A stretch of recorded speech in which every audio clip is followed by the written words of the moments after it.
लड़की ज्यादा थकी होने के कारण वायरस से दूषित ग्लास पर ध्यान नहीं दिया और जूस निकालकर पीने लगी। तभी इसे एहसास हुआ कि यह जूस कुछ अलग है, लेकिन इस पर उसने ज्यादा नहीं सोचा और काम पर चली गई।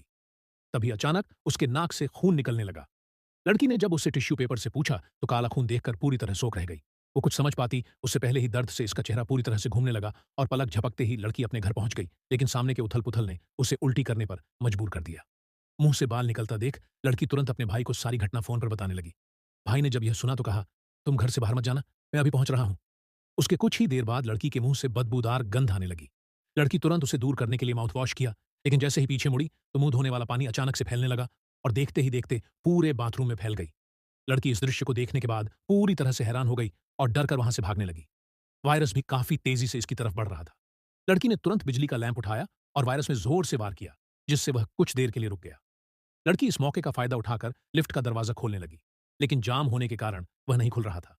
वायरस इसके पास पहुंचने ही वाला था कि अचानक से लिफ्ट खुल गई और अंदर जाने के बाद लड्डू एचकी ने तुरंत दरवाजा बंद कर दिया। लड्डू एचकी को लगा कि मैं अब पूरी तरह से सुरक्षित हूं। तभी वायरस ने लिफ्ट के बीच में जाकर उसे पूरी तरह से जाम कर दिया।